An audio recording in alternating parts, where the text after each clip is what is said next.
Hello, Dr. Allington and fellow classmates of History 410, Age of Crusades. This is my term presentation on the sacking of Constantinople. I know normally I would have been doing this in the class in front of you guys, but unfortunately due to the circumstances, we're going to have to make do with the camera here. So with that being said, I'm going to try to speak loudly and look into the camera, so you should be good though. Yeah, just bear with me here. And I'm going to go ahead and get started.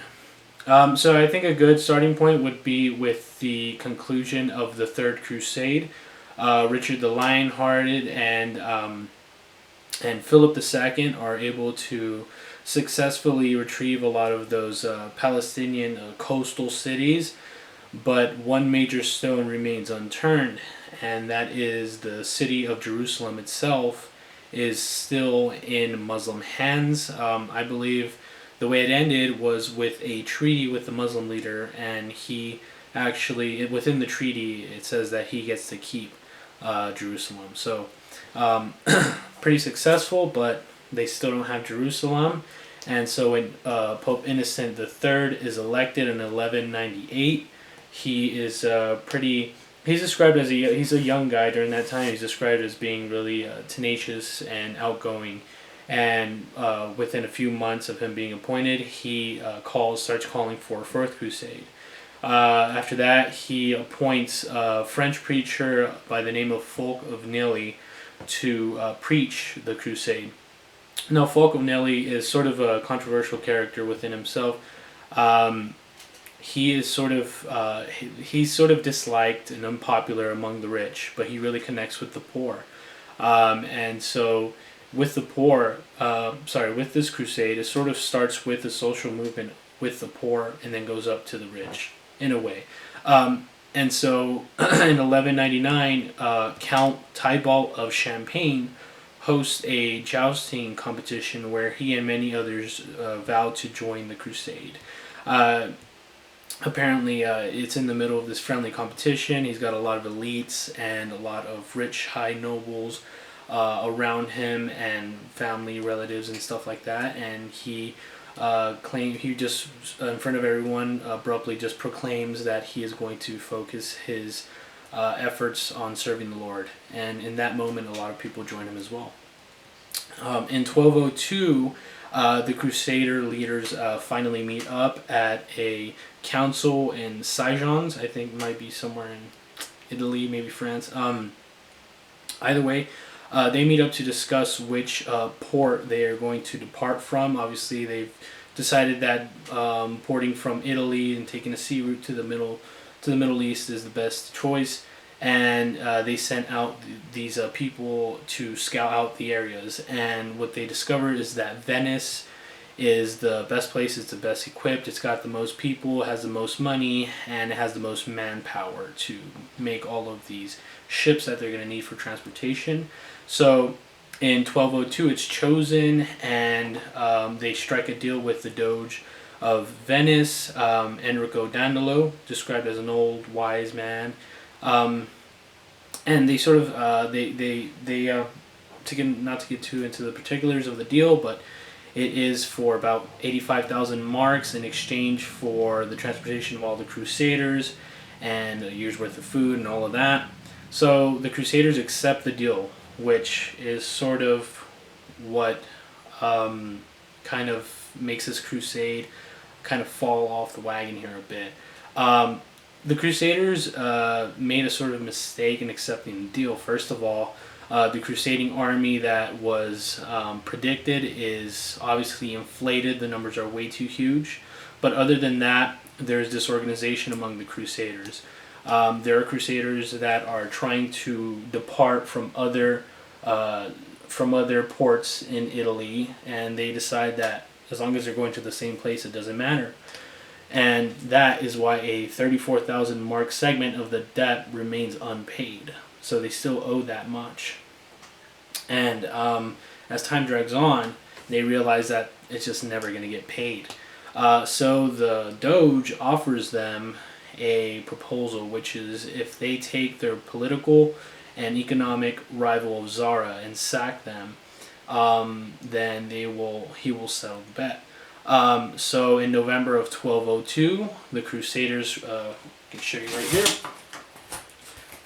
This is Venice, this is where they are. They cross the Adriatic Sea and take Zara. Now, that is a very controversial political action as well, because Zara is actually under the control of the German people, which, as we know, is recognized by the Holy Roman Empire as allies. And so, basically, in doing that, they're almost attacking their own people. And so, basically, they do lose a lot of support from some of the leaders even, and some of the Crusaders themselves, and they are instantly excommunicated by the Pope right after that. This is right around the time when Alexius Angelus, who had made a proposal to the Crusader army to help him reclaim the throne in Constantinople, is starting to become more of a feasible idea. They're supposed to wait the winter in Zara and then finally depart to the Middle East. And they're thinking, hey, while we're waiting around, we might as well just go ahead and do this sort of side mission to make a little bit of money on the side, which they still do need. The Doge is still not going to transport them until he's been paid in full. So it's really, they really need to get this money. They have no choice. But of course, sorry about that, my fridge. So in May of 1203, the Crusaders port Byzantium for the very first time. And I could drag this on for a long time, but I'm not going to. Basically, the Crusaders' efforts are to basically transport Alexius all the way to the throne through this Byzantium territory. And there's a little bit of skirmishes, a little bit of battles along the way, but the Crusaders are able to make a lot of progress quickly because by this time the army is still pretty large. They finally get to a pretty big battle later on, which is called the Battle at the Tower of Galata. There is I'll show you here, there is a tower here in Constantinople, and it's called the Tower of Galata. And it's basically like right here. I don't know if you can see it, but there's two land masses, right, that meet at this little point here, and there's a waterway. The tower is on this side, and there's a big chain that runs through the, I think I'd say you'd call it like a channel or something, and it prevents boats from getting in.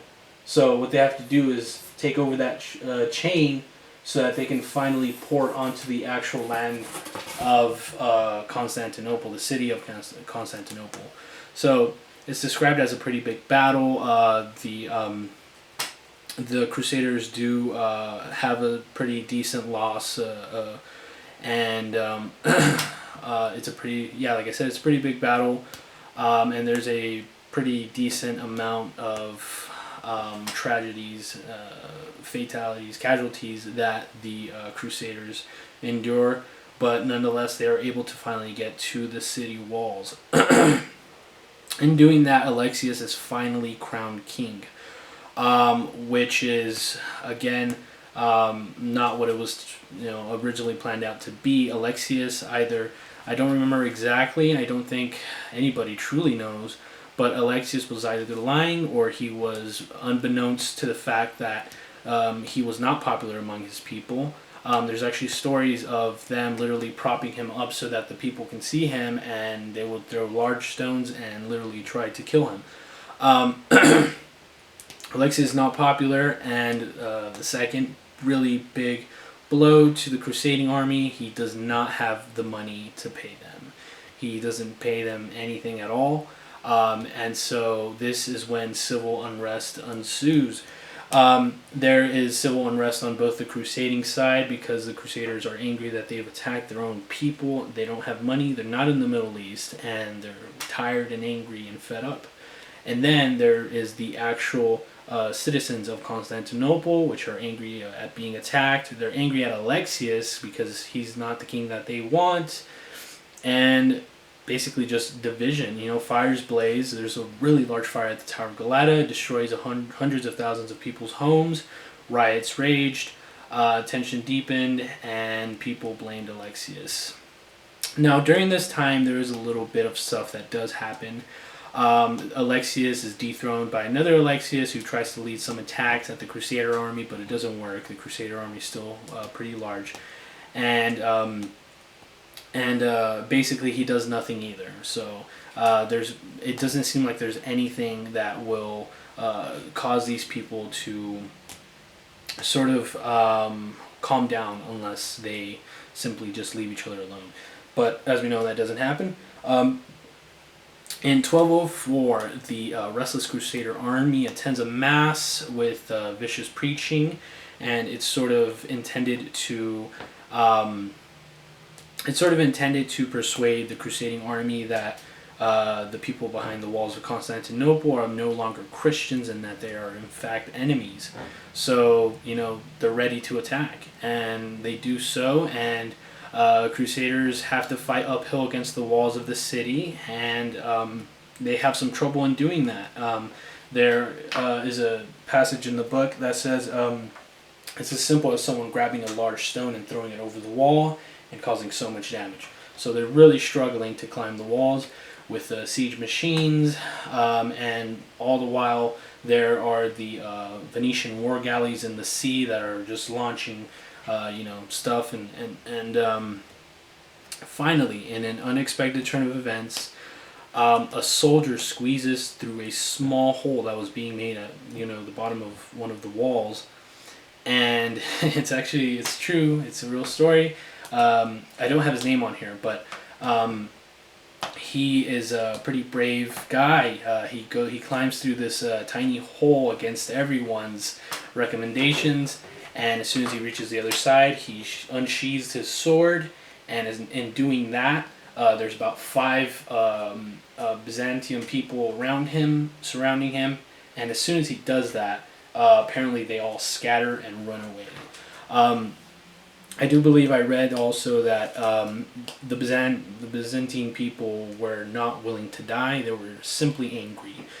So that is basically what turns the series of events, and the Crusaders are finally able to enter the city. Byzantines surrender the city, and the soldiers swarm the streets, harass the elites, desecrate temples, steal precious riches, and just think about how angry they are, and they just take it all out on the city. So along with the surrender of the city, Baldwin of Flanders is crowned emperor of the new city of Constantinople, and the Byzantine Empire itself is divided among the Venetians, the Franks, and the emperor. So that is the sacking of Constantinople. I do have some pictures here of the Tower of Galata, the war galleys, the siege machines, and the map. My sources are David Nicol, The Fourth Crusade, The Betrayal of Byzantium, Thomas Asbridge, The Crusades, The Authoritative History for the War of the Holy Land, Jonathan Phillips, The Fourth Crusade and the Sack of Constantinople, and Geoffrey V. O'Harden, Memoirs of the Crusade, who was actually one of the people who was sent out by the crusading leaders at the Council of Sejans to scout an area where they could depart from. So, pretty cool primary source. So I've got about a minute here, and I just want to leave you guys with a couple of questions here. I have read some theories that suggest that this was sort of revenge because of the Byzantium people, which were by then or a long time ago considered Greeks. As we know, have a sort of strange history with the Crusades. We've known that sometimes they're not cooperative. Sometimes, I do believe the first one they helped, the second one a little bit, and the third one they didn't help at all. So I have read that it's sort of they sort of had it coming is what I'm trying to get to. But again, that is up for interpretation, and I would like to ask the audience basically, who do you guys think was at fault here? Obviously, we have the Doge of Venice, which had this crushing, crippling debt on them, And then we have the Crusader leaders, which just kept pushing in the wrong direction. And so yeah, I would like to hear from you guys what you guys think. And I think that will conclude my presentation. So thank you guys for listening, and I hope you're all doing okay. So goodbye.